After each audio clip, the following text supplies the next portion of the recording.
Hello दोस्तों, auto world motivation में आपका स्वागत है। एक बार एक रईस राजा था जिसकी 4 रानियां थी। वो अपनी चौथी रानी को सबसे ज़्यादा प्यार करता था और उसे महंगे कपड़े से लदा करता था, बेहतरीन खाना खिलाता था और उसे महंगे कपड़े से नवाजा करता था, बेहतरीन खाना खिलाता था। वो उसे केवल सबसे अच्छा देता था।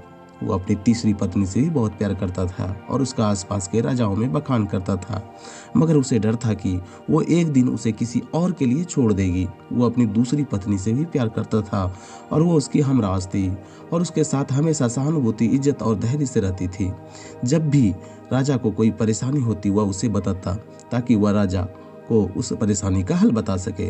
राजा की पहली पत्नी राजा की सबसे वफादार थी और राज और उसकी दौलत बढ़ाने में बहुत मदद करती थी, मगर वह अपनी पहली पत्नी से प्यार नहीं करता था।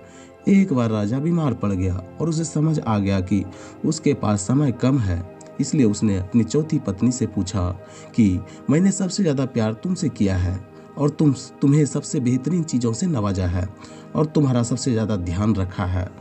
अब जब मैं मरने जा रहा हूँ, क्या तुम मेरा साथ देने के लिए मेरे साथ चलोगी? तब उसके चौथी पत्नी ने जवाब दिया कि बिल्कुल नहीं। उसकी बात राजा के दिल में छुरी जैसी चुभी। अब दुखी राजा अपने तीसरे पत्नी से पूछा कि मैंने सारी जिंदगी तुमसे प्यार किया, अब मैं जा रहा हूँ, क्या तुम मेरे साथ चलोगी? तो जवाब क्या मिला? नहीं। ऐसा तीसरी पत्नी ने जवाब दिया, जिंदगी बहुत अच्छी है और जब तुम मरोगे तो मैं दोबारा शादी करूँगी। अब राजा ला दिल बैठ गया और वह ठंडा पड़ गया था। फिर उसने अपनी दूसरी पत्नी से पूछा, मैंने हमेशा ज़रूरत के वक्त तुमसे मदद मांगी और तुमने भी हमेशा मेरा साथ दिया। जब मैं मरूंगा क्या तुम मेरा साथ देने मेरे साथ आओगी? माफ़ करना, इस बार मैं तुम्हारी मदद नहीं कर सकती। दूसरी पत्नी ने जवाब दिया, ज़्यादा से ज़्यादा मैं तुम्हें तुम्हारी कब्र तक छोड़ सकती हूँ। उसका जवाब बिजली की तरह राजा को लगा और वो बेहद दुखी हो गया।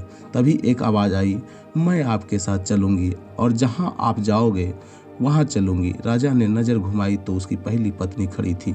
वो बेहद कमज़ोर थी क्योंकि वो खाती नहीं थी। दुख से भरकर राजा ने कहा कि जब मेरे पास मौका था तब मुझे तुम्हारा बेहतर ध्यान रखना चाहिए था। दोस्तों, इस कहानी से हमें यह सीखने को मिलता है कि हमारी चौथी पत्नी हमारा शरीर है। हम चाहे इसे सजाने धजाने में कितना भी दिल लगाएं, मृत्यु के समय ये हमें छोड़ जाएगा। हमारी तीसरी पत्नी हमारी संपत्ति, दर्जा और दौलत है। जब हम मरते हैं और ये औरों को मिल जाती है। हमारी दूसरी पत्नी हमारा परिवार और समीगन है। चाहे वो कितना ही हमारे साथ हो, ज़्यादा से ज़्यादा वो हमारे साथ शमशान तक आ जाएंगे, पर उससे आगे नहीं। हमारी पहली पत्नी हमारी आत्मा है जो अक्सर दौलत, ताकत और अहंकार के सले बेध्यान हो जाती है, मगर हमारी आत्मा ही एक ऐसी है जो जहां हम जाएंगे वहां तक जाएगी। इसलिए इसे उपजाएं, ताकतवर बनाएं और इसका आज से ही ध्यान रखें।